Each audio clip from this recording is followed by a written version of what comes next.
What is up, everybody? Welcome back to the channel. My name is Nate and I own a custom integration company, meaning I help people implement technology into their homes and businesses.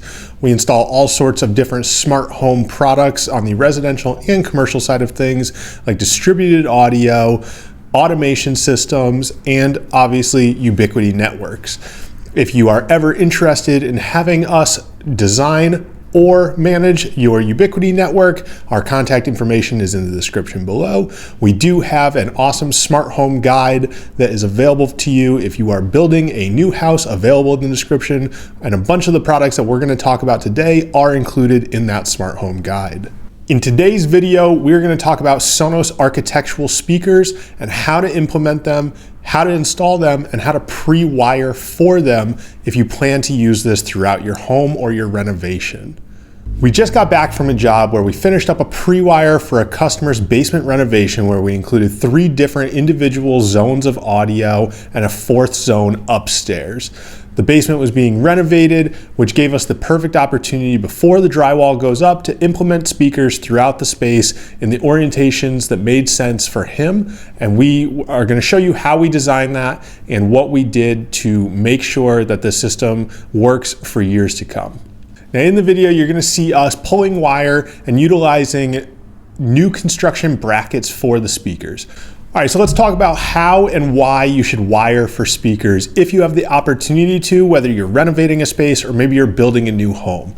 Some of the pros and cons to hardwired speakers versus maybe using a wireless speaker from Sonos or a multitude of different Bluetooth speakers that are out on the market.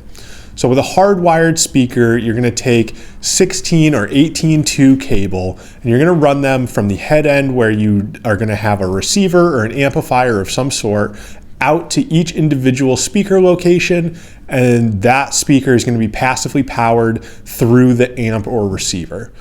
The difference in that versus doing something like a movable speaker or a Bluetooth speaker is something like that you will always need AC power for. So whether it's the Sonos Move or a Sonos Era 100, not to say those aren't great speakers, but you will always need some form of AC power to make those function, whereas in-ceiling speakers are passively powered through the amp. Another pro for hardwired speakers is going to be that you're going to have a much more even distribution of audio as long as it's designed that way. So as opposed to having a speaker sitting in the corner of a room on a countertop where it is louder over there but maybe quieter on the other side of the room when you're not directly next to it, when you have hardwired speakers in your ceiling, you're going to get a significantly better dispersion of audio across the entire space. It's really noticeable when this is done well because you'll be able to turn your head and not be able to tell necessarily where the music's coming from, or more importantly, you don't hear a dead zone. So if a speaker is sitting on a countertop to your left, it is going to be much louder on your left side and quieter on your right. When something is designed well and put into the ceiling, you're going to have stereo left and right enveloping that space in a much more uniform way. What are the downsides or the cons of doing a hardwired speaker throughout a space? Mostly, it's not for everybody based on your house. So what I mean by that is if you're not renovating or it's not a new construction, getting speaker wire specifically, especially in our area in New England, first floor is typically where you're going to want the audio. Kitchen, living room, open concept space. Getting a wire into the ceiling of that space is going to be very difficult if the house is already completed and there's drywall up. Basements, much easier. Second floor, if there's an attic above it, easy to get that speaker wire there. First floor is always going to be tough if there is not access to that cavity that you need to get the wire to. So it can be more expensive if you are doing a retrofit for hardwired speakers, but outside of that, there are not a ton of downsides to doing something like this. All right, so let's talk about what type of wire to use first. In this video, as you're watching us pull this wire throughout here, we utilized a 16-2 cable, so it's a 16 gauge 2 conductor cable to pull all of this wire. Typically, you could get away with 18-2, so an 18 gauge 2 conductor wire if you have shorter runs that you are doing. None of the runs are overly long in this renovation that we are working on. However, 16-2 is the standard cable that we typically will use for almost all of our distributed audio, whether it's commercial or residential. So we're doing a 70 volt system or we're doing an 8 ohm system that's going to play in stereo. Another piece that you're going to notice in this video is us using new construction brackets. Now, if you are going to specifically use Sonos by Sonos for your speakers, for your architecturals, they do make their own bracket.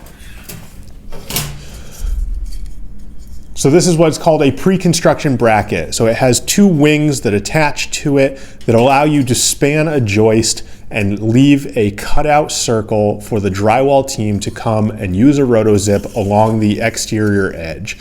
So when you're installing this, each wing covers one section of the joist or truss, and then you will take your cable, coil it up, and zip tie it to one of these anchor points that you have here. When the drywall team goes in to cut, just like you would with a single gang box on the wall or any type of electrical outlet, they're gonna take their rotozip tool, mash it right on the edge here and spin a circle, which will leave you a perfect cutout every single time. These are not necessary. You don't have to utilize a tool like this, but I will tell you, if you're doing this on the DIY side of things, this is gonna make your life significantly easier, especially if you're subbing out the drywall work to be done. When you go to install the speaker, it is much easier to do all the math and do the measurements for where your speakers need to go when the drywall is down, because you have more reference points to go off of when there is no drywall on the walls yet. So you'll see we use a laser for almost all of our audio installations so that we can make sure everything lines up.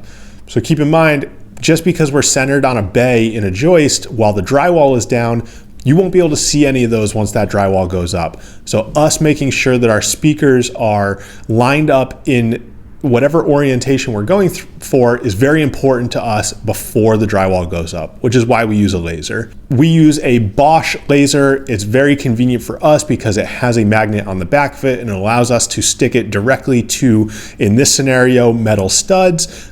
In most scenarios in any home, your corners of your walls all have a metal flashing behind them, and you can stick that magnet right to it. It allows us to shoot a horizontal or vertical line throughout the space. All of our wiring is going back to a closet in this particular instance, but that is pretty standard in general for us. We do an AV rack for almost all of our installations. Most of the time we're handling the client's network as well. In this scenario, we are not. So we are just running a rack where we're going to put all of the amps that are going to power these individual speakers. This client decided to go with Sonos amps for these, specifically because in this space we'll be installing a 100-inch TV on the wall here, which he plans to utilize a Sonos Arc Ultra with and a Sonos sub. This is going to give this client a mixed use 5.1 as one of the zones in the 3 zones in this basement. So the first side is going to be just a casual area with a wet bar. So he wanted 2 speakers spanning that side. The middle is going to end up having both of the speakers that we put in will be used as rear channels, which will be tied to that Arc Ultra and sub. And then the other side is going to end up being a gym/office, which has another stereo pair of speakers over there. The nice thing about using a Sonos amp as your amplifier for hardwired speakers, it allows you to mix inside that Sonos ecosystem. So because that client is using the Arc Ultra, that will allow him to not only use 2 hardwired speakers in the ceilings as rear channels, as opposed to using the Era 100s or Era 300s, but he can also distribute that TV audio to the other zones at the same time.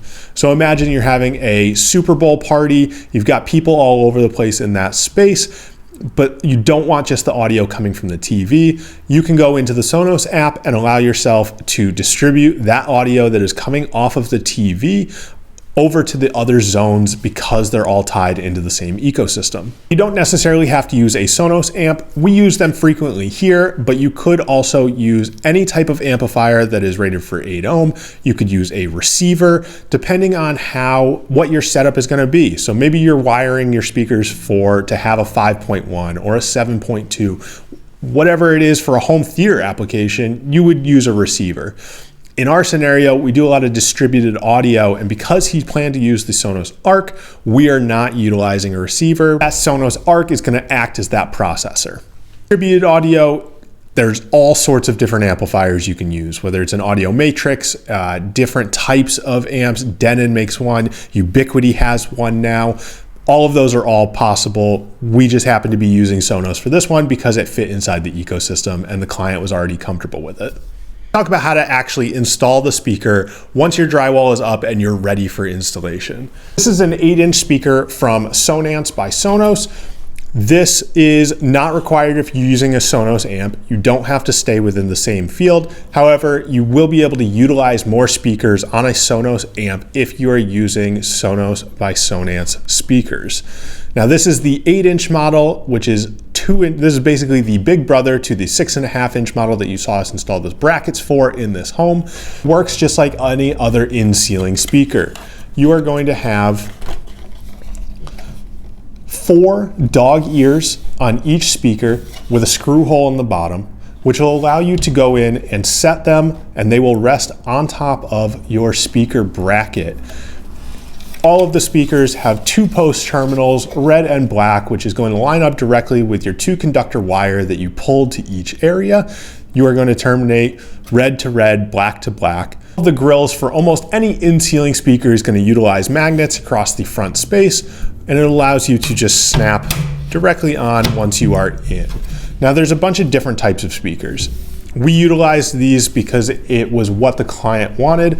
We go back and forth between all sorts of different types of speakers. We are direct dealers for Sonos, so we tend to use Sonance and Sonos speakers frequently, but you could use any type of speaker in ceiling and drive it with a Sonos amp. The benefit of utilizing a Sonos amp is that you now have the ability to use the Sonos app, which is going to give you direct access to streaming services like Spotify, Pandora, Apple Music, all directly over your Wi-Fi network to any of your hardwired speakers. The same exact process is what you will do for an in-wall speaker that multiple companies offer. Sonos also offers an architectural. I do have another video in the past where you're welcome to go check out, where we install a whole bunch of in-wall architectural speakers from Sonos. Here I'm holding an example of 16-2 wire like we pull. As you can see, it is a 16 gauge wire with 2 conductors, red and black. As you'll see on the speaker, there will always be a red and a black 2 post terminals, which you are going to match the colorways on. As long as both ends of your speakers match, you are fine. So if you want to put red to the black and black to the red, as long as it is matched on the other side, it is not a problem. Do I advise doing that? No, I would go with the colors matching so that you can make sure you don't make a mistake. However, let's say you're pulling 16-4, for example. So it's a 16 gauge wire and there's 4 conductors inside. You're going to have red, black, green, and white typically. Again, it doesn't matter what ones you're using as long as you are consistent on both ends. I hope you found the video helpful. I hope you picked up some tips and tricks along the way of how we install Sonos amps, Sonos speakers, and pre-wire for distributed audio. As always, if you enjoyed the video, please make sure to drop a like or subscribe to our channel for more content like this. And if you made it to the end of the video, feel free to check out our description for any products that we talked about. There will always be an affiliate link. If you are interested in Ubiquiti equipment, our affiliate link is below as well. Thank you for watching. We'll see you next week.